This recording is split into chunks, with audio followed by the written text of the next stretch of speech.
Okay, something quite serious now. New South Wales is in the midst of industrial chaos today, and of course tomorrow Victoria faces a general strike. And on top of that, we're told that union membership is dwindling. And to discuss some very complex problems, please welcome the Secretary of the Victorian Trades Hall Council, John Halfpenny, and Victorian Liberal Opposition Spokesman on Industrial Relations, Phillip Gude.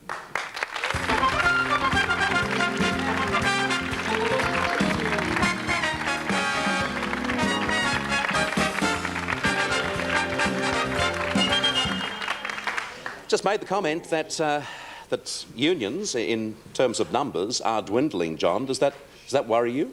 Well, union membership in Victoria is down around about 50 and a bit % of the workforce. That's lower than it was the year before and a couple of years before that, but it tends to go up and down over the years, and we're concerned about it but not terribly distressed about it. It'll go up again. What causes it though, John? Oh, lots of causes. The changing nature of industry, the industries which were traditionally unionised are the ones which are tending to go out of existence. New industries are emerging. It takes us a while to get established there. John, for 23 years of Liberal government in Australia, it was always told us that once a Labor Party got into power again, that all of a sudden you'll find relationships between the government and unions is going to be beautiful, just like, you know, birds of a feather sticking together and everything was going to be rosy. But it doesn't happen that way. Well, I think everyone believes that when they get married too. They think, OK, look, it's all going to be a lovely little relationship. Isn't it? We'll all get together. Well, sometimes it is, most times it isn't. But then, you know, if a husband and wife have a bit of a barney, it doesn't mean that the whole relationship is busted.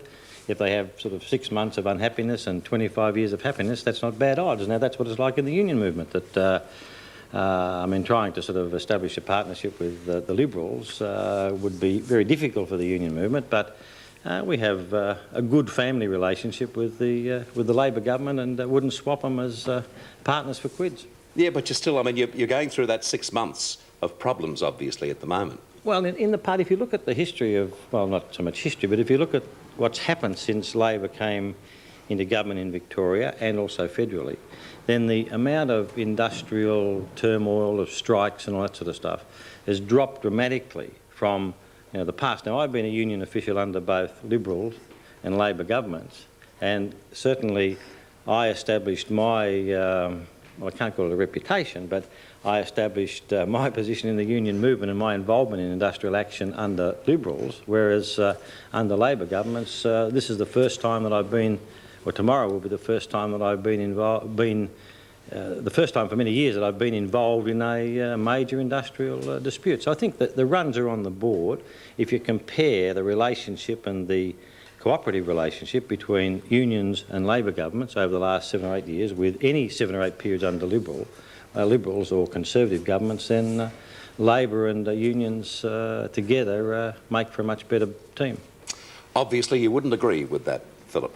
Well, I guess if what this means is that this is the new Quiet John, a 24-hour stoppage of a kind we haven't seen for 10 years, then the people of Victoria can make their own judgments. As you see it, Phillip, take us to the root cause of what's happening tomorrow in Victoria and also the chaos that's being experienced at the moment in New South Wales. Well, I think the real problem is that with work care is that it was a scheme that could never work. You can never increase benefits, increase access to the scheme and decrease payments by employers and hope that it'll balance in the end, and that's what's happened. We now have a scheme that's a step away from bankruptcy, and what the government are doing is inviting the community, the trade union movement and employers to assist them to get the financing back on track. Now, John and his members are not prepared to make those sort of level of concessions, apparently, to get the scheme back on track. And that's a worry for Victoria. Let's talk specifically about work care and playing the devil's advocate, but also drawing from personal experience. It is something which can be rorted very easily, John. You've got to agree to that. I heard yesterday on radio of a case, and this is just one of many, I'm sure, whereby a bloke was coming to work once every 3 weeks, and the rest of the time, I mean, he'd go to Queensland, have a lovely holiday, just go to the pictures, go to the pub, do whatever he wanted to do. So the system can't be right, can it? Of course it's not right, and you can rort it, just like you can rort almost any part of anything in our society. You can rort the banks. Look at the National Safety Council. They've rorted the banks and a few other institutions for many millions of dollars. Now, that doesn't mean to say that because the banks can be rorted, we want to abolish all banks. I mean, given the interest rates they charge, maybe it won't be a bad idea, but in general terms, people don't take that view. The union movement says, and we work cooperatively with the government and whoever else to get rid of the rorts. Look, we will not defend somebody who is rorting the system because they are the bad apple in the box and they tend to make things rotten for the genuinely ill or injured workers. We've offered the government all sorts of concessions to get rid of the rorting, not only by workers, but also by doctors in the system, by lawyers, and by the people who provide rehabilitation. Example, the other day there was a lot of publicity about a worker who touched the system for $50,000. He's gone to jail, rightly so. The union movement supported him being penalised when he was found guilty of fraud. But in fairness, you'd have to support the law of the land, wouldn't you? Yeah, but regardless of that, we support the idea of weeding them out as well. But then at the same time, a rehabilitation provider was found tickling the kitty to the tune of $700,000, and they've been given time to pay. And they've been given time, not in the same place where the worker's doing time, but they've been given a lot of time to pay the money back. Now, what we want is some even-handed and fair approach to dealing with rorts and to fraud, but we are happy about that. We want to get rid of it. But look, that's not the problem, not the big problem. What is the big problem? Well, the big problem is that the system is relatively cheap for employers, and that I don't want to make this sort of too political, but one can't help it, because Mr Gude's party, when they were in power, ran a compensation system which was operated by private insurance companies. Some employers were paying 40% of payroll, 36%, 20%, 10% of payroll in premiums, and the benefits were miserable, the system was chaotic. WorkCare now charges no more than an average of about 3.5% of payroll for employers right across the state, provides better benefits. Now, the system is having difficulty in terms of the actual amount of money which is being produced, inefficiencies in the system, and rorting and all sorts of things. Not one single thing is a problem on its own. Now, since the abolition of the old workers' compensation system and the introduction of WorkCare, which is about 3 and a bit years ago, if employers in this state were still paying what they were paying under the old system, they would have paid $1.5 billion more in premiums than they've paid under WorkCare. Now, that's one part of the problem, but it's not all of the problem. We want to fix up the problem, but we're not going to fix it up to the disadvantage of injured workers. And what the government is proposing, amongst other things, is that if a worker wants to appeal against a decision to not grant him or her benefits, then it's a sort of a court. You go, there's an appeals board, you have evidence and you have points of view. In any other court, any other appeal in the land, anybody is entitled to representation to make sure they get a fair and proper hearing and that their case is fairly and properly presented.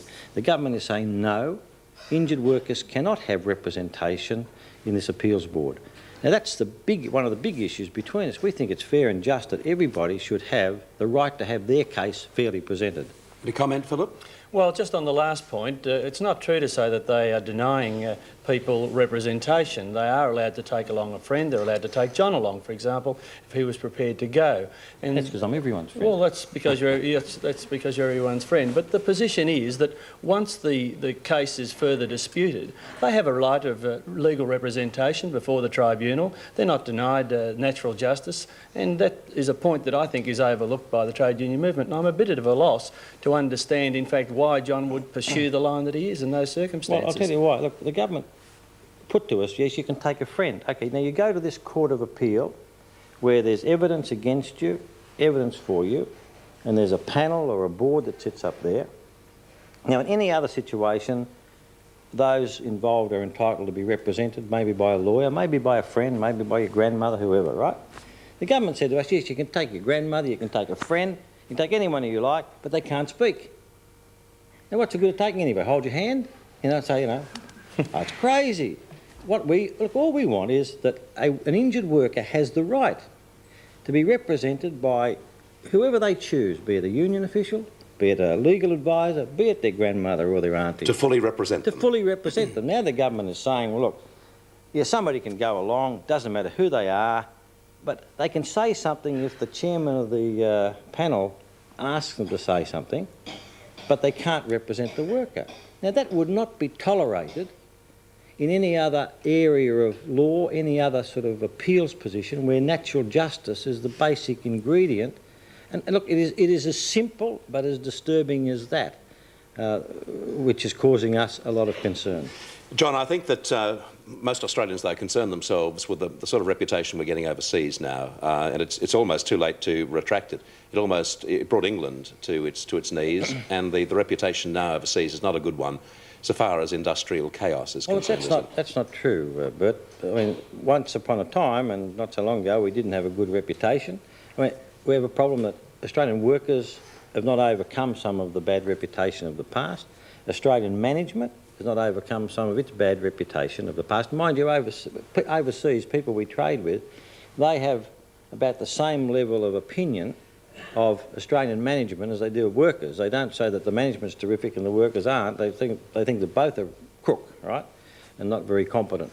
And so we're trying to manage that. I was involved, for example, and I was to move around the country a bit, and I was involved with the industrial relations arrangements on the northwest shelf of Western Australia. It's 1 million miles from here, where the biggest project in Australia's history, $5 billion project, whatever that means, for natural gas, liquefying gas to go to Japan. And we managed that in a cooperative way to the extent that it's the first major project in this country which is finished ahead of schedule and ahead of budget, and everybody's very happy.